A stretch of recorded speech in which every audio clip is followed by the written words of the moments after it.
start over, or? Yes. Okay. Please. All right. We will call the meeting to order at 9:15 in the a.m. A roll call. Present, we have John, Cade, and Aaron. Aaron is with us by phone. And absent is Aline and Rocky. If I could get an approval of the agenda. I make a motion that we approve the agenda. Second. John makes a motion to approve. Aaron seconds. All in favor? Aye. Aye. Now we'll move down to discussion action items. The action item number 1 is approval of April 25, 2024 Lodgers Tax Board meeting minutes. I make a motion that we approve. Second. John makes a motion to approve. Aaron seconds. All in favor? Aye. Aye. That will pass. Discussion. Item number 2 is a discussion of Lodgers Tax Awards at May 9th, 2024 special city council meeting. So I guess that I had asked Fran to put this on here because of the meeting that I went to. There were some issues there that I thought that the board here needed to discuss with some of the folks that are here today to see what the deal is with that. Unfortunately, we're missing some folks, but does anybody, Aaron or John, have anything that you want to say about that meeting? No. About the meeting?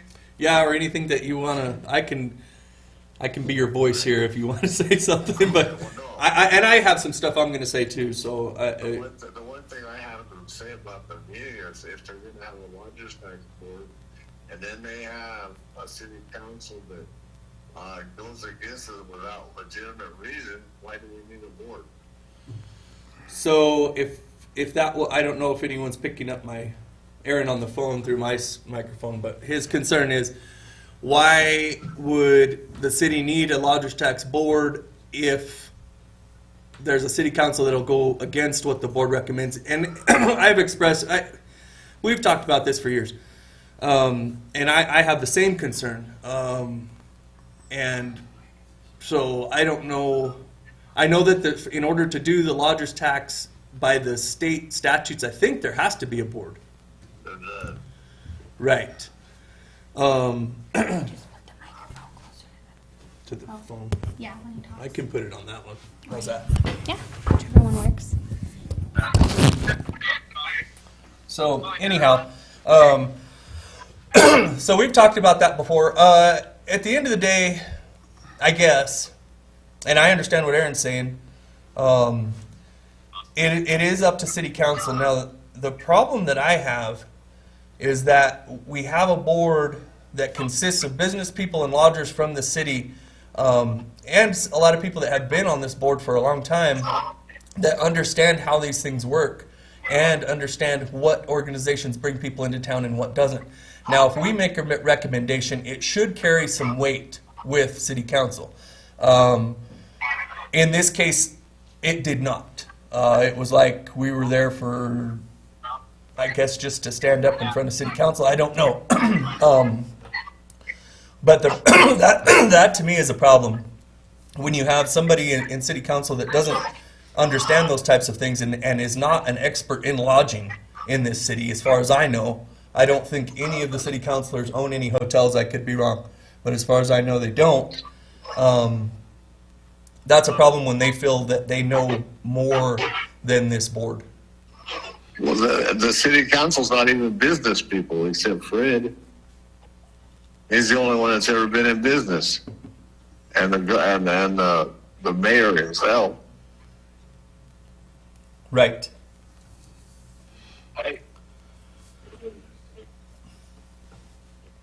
Yeah. So anything else, Aaron? No, that's my main concern. Was why should we waste our time or volunteer time if it's not going to do any good? Right. So the other question that I had is the other concern, I guess, and I'll direct this towards the finance folks. We're given a number. We're supposed to hit that number.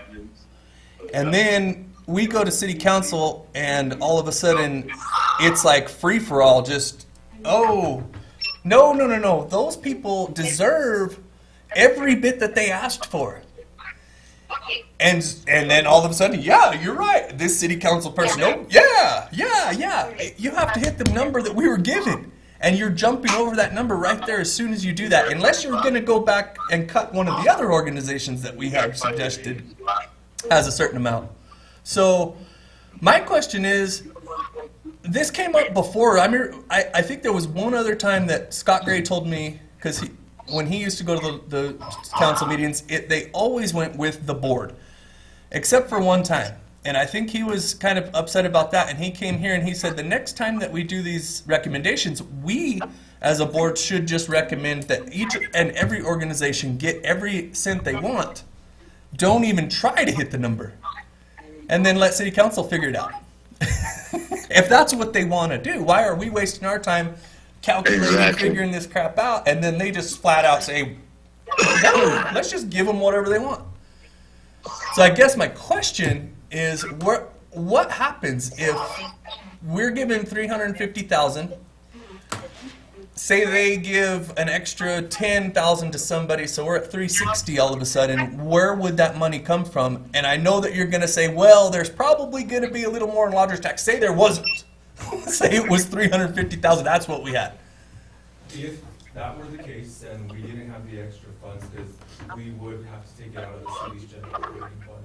Because the estimate that I give you is typically a conservative one that we estimate, but to your point, I see that if council did do that again, and there wasn't enough funds, the city would have to transfer money out of the general fund into large funds to cover those additional rewards.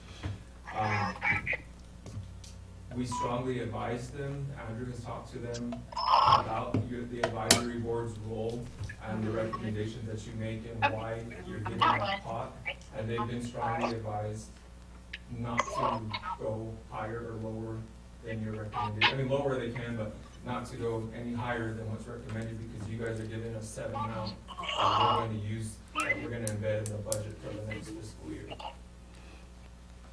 And then just to add to that, Kate, after that meeting, I had a discussion with each council member, and I expressed to them that it's important, it's very important, that they take your recommendations and go with them and not exceed those amounts, because one, if it exceeds that amount, we have to go to the general fund. Two, it allows us that opportunity, if the fund is doing well with, as Victor would determine that, then they could come back and to you as a board and say, we would give you that amount, saying there's extra funding that you could use, that reallocate for one of these organizations. That would be an opportunity at that time, later on in the year, maybe 6 months later, to give them more money if the fund allocates it or if the fund's available. So yes, I have made that contact one-on-one with them and expressed to them, it's very important we don't go above. Very important. And speaking, one of the council members, they did understand, and they weren't aware that there is that possibility to come back for more money later on during the year. So once they understood that, I guess the biggest part is staying educated on what their role is and what your all's role is, and working together, basically. But yes, it was a concern of mine when that amount came through above what was recommended. So I did go back and I did say, we need to stick with your recommendations. Right. Okay, well, and that's why we have a board, and if the city council isn't educated on how lodger's tax works, then perhaps they should go with our recommendations. And that's exactly right. So I'm assuring you that I'm working with them to make sure that they understand what your board is for, why it's a presentation when each organization comes and they ask for a certain amount of money. Yeah, you ask big and you end up getting what you're getting. That's most of the philosophy that comes out, but it's a determination by the Lodgers Tax Board to give us the best recommendations for what you deem appropriate to get money back into that fund or back into the city through GRT. Right. Okay. As they understand it, we work on heads on beds. I'm sorry, what's that?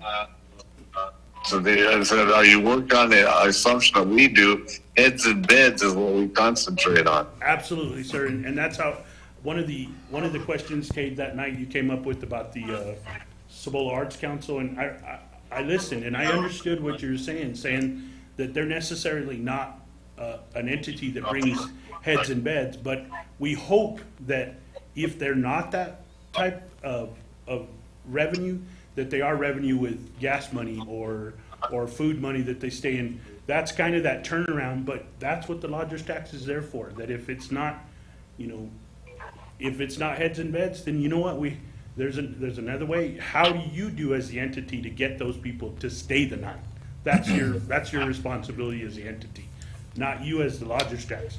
You're not there to educate the Arts Council or any of them to learn how to get heads and beds. It's your job to use that funding to help facilitate the city of Grants to have that money to distribute. Right. And I don't know how long I've been on this board, but it's been a really long time, and I think the Arts Council has been asking for money most of that time. And Every year. For the whole time, I've always said that was my concern with the Arts Council. We always give them funding. It's not that I'm saying to cut their funding completely. But like one of the counselors that night was wanting to, I think, to give them more money than what we had recommended, and that's when I brought up my concern. Like, hey, I've seen this for years, I've expressed it to them for years. Show me when you're bringing people into town, and they bring people into town. It's not that they don't. Right. Most of the time it's a few, and most of the time it's not for the night. And so, that is one of the things that I think that they should understand. But it fell on deaf ears that night, I think. And I think that after that meeting, having the one-on-one with me helped alleviate a lot of that unconcerned part of it, that they understand what your job is at Lodgers Tax Board, and we have to back your decision, whether they have to, but whether they don't like the amounts or not, they have to understand that that's your job as the board to come up with those numbers, and help get those numbers where they need to be. Right. The only other concern that I have now, and this is more like of a legal issue, I guess. So when we were here, and the first organization that was up to get approved or disapproved was the Grants Rodeo Association, and they were actually approved, even without the paperwork that some of the other organizations needed. And and as far as I left the meeting a little bit early, so I don't know what happened afterwards, but I know that they can't come back and change that, so that was already approved. So the other organizations, I would think, would be a little bit upset that they got tabled and I was happy that the Rodeo Association got approved. That's one of the ones that I support the most, but it was pretty unfair that they got approved without the same paperwork that, say, the chamber needed or anybody else after that got tabled. What's the recourse there? Because I would expect some of those organizations to, I don't know, you don't want to bite the hand that feeds you, but I would be pretty mad if I was some of them people. And they should be. I mean, they should be upset, but I have to weigh out both sides. I understand what the council is asking for in the P&L. It's part of the packet. I think that understanding from a council's point of view is there hasn't been transparency, not from you all or from the organizations, but that transparency that they want to make sure that it's moved forward. And referring to that, I think there was a motion to table them all without P&L at the beginning, and it fell on deaf ear. But in how I explained that to the council members, I think you should have went with that recommendation right away, and that way there wouldn't have been no fight, and there wouldn't have been no arguments, and I think it would have been a lot easier to just say, we're not gonna do this tonight, come back with a P&L on each entity and we'll move forward.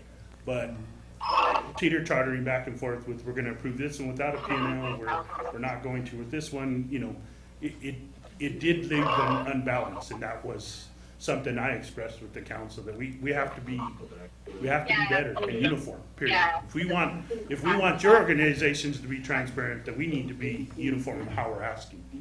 Well, and I think that people on the city council, and I don't know, they're elected officials, they're actually getting paid to be up here. They need to understand. And when you have one council member at the beginning saying, hey, they need to have the P&L, and they don't. And then the other two say, well, we approve them. And then, not 15 minutes later, again saying, the one council person says we need P&L, and then the one says, well, we need to set a precedent, and so yes, let's table. Yeah, no, I totally get. Were you not here 15 I minutes totally ago? get what you're saying. I think the inconsistency that happened that night, I do believe that the council, talking with them one-on-one, they feel, you know, they expressed to me there should have been a little more consistency. So, it's not that they didn't recognize it, that maybe that it should have been uniform across the board. They have expressed that, and they have expressed that they don't want to hold any money from any entity. That's not what they're up there for. They're up there for the transparency and making sure that they're getting the information that they're required to get. So at any means, none of them expressed any intent to hold any money from any organization. So I want to express that for sure. Right, yeah, no, and I understand that, and I get the P&L thing. I mean, we've been asking that for a long time, even on this board. But, you And know, I think moving forward, as far as, you know, the packet as it's turned in, if it has that information, good. It goes on the agenda. If it doesn't, then, you know, but I think that if we continue to be upfront, transparent, I think it can get better from here. I mean, we have some concerns, and those concerns are rough. And I mean, I get where you're coming from. I sat there and watched you. I saw the frustration. I saw the frustration in the council. And that was the wrong time for it. right. Okay. The only other thing that I have to say with the P&L, and I said it at the meeting, at the council meeting, and I think the reason that I haven't brought it up very much here, I know Scott Gray used to be all about that kind of stuff. To me, I mean, it's good to have, but like I said at the council meeting, understand that all these organizations are staffed with volunteers, and a lot of them don't have the money in their budget to go and get an accountant to do a proper P&L statement. So what's going to happen is somebody that's a volunteer at that organization is going to put one together themselves. And how much weight does that actually carry? Yeah. I mean, I can go make you a P&L statement for anything you want right now, and I can make it look pretty good. But that doesn't make it necessarily so. Yeah. So I guess my thinking is, and it's whatever. If it's if it's already in the packet and they have to do it, they have to do it. But I don't think that it should carry that much weight, because anybody can put one together and make it look good. I think at the end of the day, what matters most to this board and should matter most to city council is the actual people that the organization's bringing in. You know what I mean? Like and that's why I'm up here, because we have hotels and we can see it. And that holds more weight, carries more weight than a P&L statement. Yeah, I can't agree with you more. I think that a P&L statement holds a certain amount of weight, but absolutely it needs to be it needs to be revamped. I mean, we talked about it with Fran about this application and how it can be revamped and how it could be updated. You know, and we can work on that. We can work on what we can do to help alleviate some of this issue, but yet still get the information that the board's wanting, if that's fair enough. Right. Okay. And perhaps in the future, I don't know if it's possible, but when we have the day when we have organizations come in and do their presentations, perhaps we should have city council here or whomever can make it. Yeah, At least some of I know some of them can make it. I don't know. to what- avoid the quorum, we could have two of them here, yeah. Oh, okay. I see. You can't have. But we can put it out, and also, if there is more than two that show up, we just have to have that advertisement that there is a possibility of a quorum. They would have no action that night, but they would, or that day, whatever Yeah. you have, but they would at least be able to listen in and answer questions if possible. Okay. Or I could just recommend that they get on Facebook and watch this meeting at home. Which they probably are right now. Well, I'm sure they're watching this one. I doubt they watch the other ones. But anyway, Well, they do, trust me, they do. okay. And if they would do that at the same time, get on Facebook or when we do the meetings, they can listen to what we talk about, the reasons we're doing the money that way. Yeah. Well, we talk about it, but then they have no idea what's going on, And I don't think that the city council should be taking stuff into the meeting and begrudging somebody because they don't like them or because they had a bad dealings with them when they were part of the organization. That's not the way to handle things either. and I don't know if you understood that, but I think Aaron is I can expressing. answer that, but I'll let Well, you say no, it. right, and that's the other. I think it needs to be said though that I think it's not just me. Obviously, Aaron and there was probably a lot of people in the audience and anybody on Facebook that night probably saw that as an attack on a personal person because of petty things that are personal. That's the way I see it, and it's not. I'm not asking you a question. You wouldn't know, and I don't know for sure. But I do know your council board and your mayor supports you, so and Right. support what you're doing. So I think that's the ultimate solution is they do support, and we just need to open up that conversation and have it so we wouldn't have a meeting like that again. right, and to build a little bit on what Aaron started to say at the beginning was, if they were to watch our meetings and then they would see it, how our decision-making process works. Yeah. But again, I was here at the meeting. That was why I was here. If they had certain questions about why lodgers tax did certain things, that's why I was here. Yeah. They were asking me specific questions about organizations, which that's like me asking you if somebody had a grudge against somebody else. It's the same thing. I don't know. They're here asking. But anyway. Okay, well, that is probably all that I have to say about that. What about Aaron? Are you finished with that? Yeah. Done. Okay, thank you guys. Discussion item number 3 is discussion of lodgers tax award funding projection for year 25 and city allocation of funds. I think that's kind of, did we need to expand on that? Right. I think that's where we're at. I think it's all been back to what was approved, right? So everything was approved Right.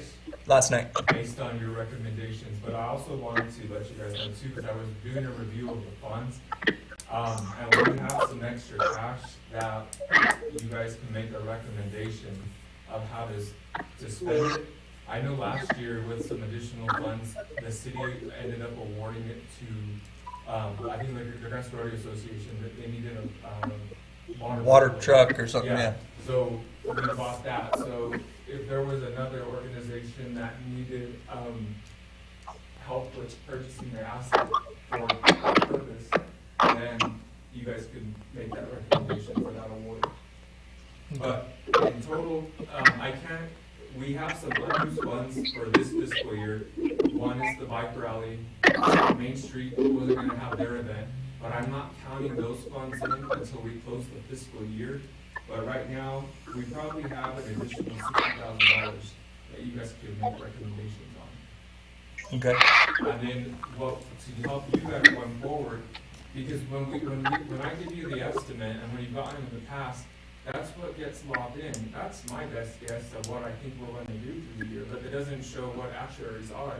So what I would like to do is come mid-year, do a review, maybe sit in with you guys once a quarter. And maybe just go over where we are with the fund.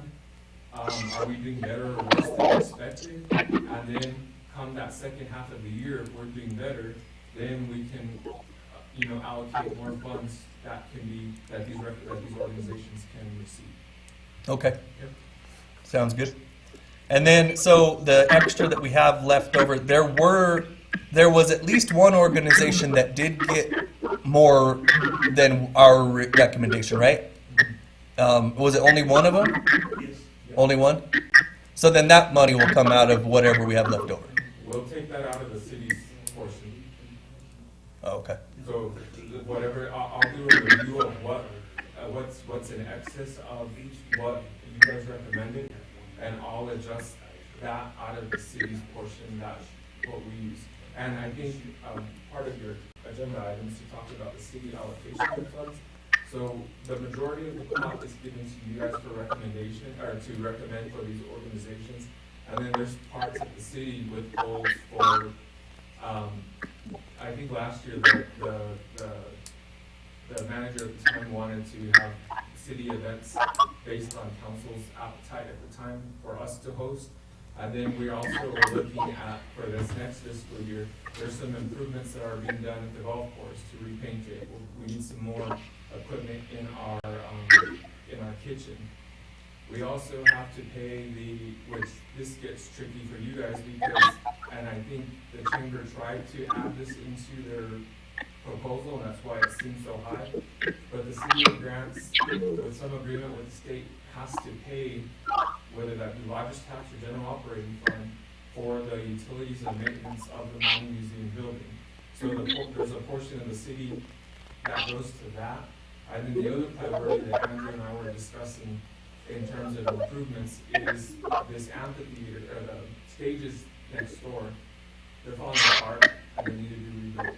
So we're exploring that because it's going to become a public safety hazard if we don't address that soon. So that's in terms of what the city's allocation is. Those are the plans that we have for the next fiscal year. And also the lighting, right? Lodgers tax pays for streetlights or something. Just, it comes out to one a month. So we do, I think the Santa Fe Avenue streetlights, because that's the only ones that we can pay for.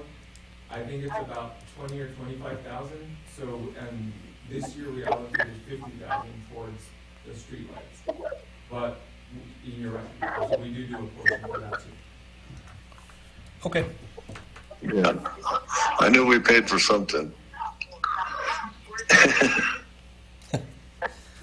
Okay.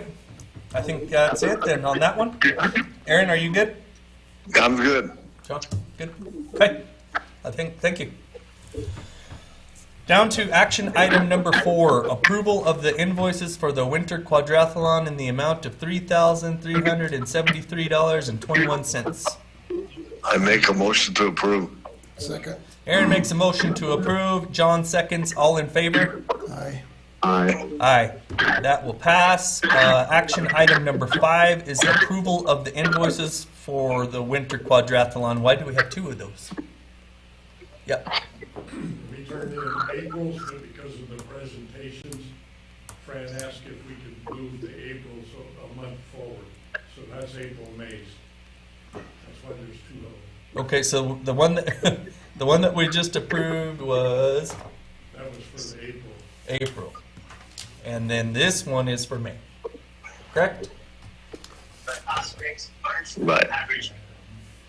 Yeah, I remember him talking about that one.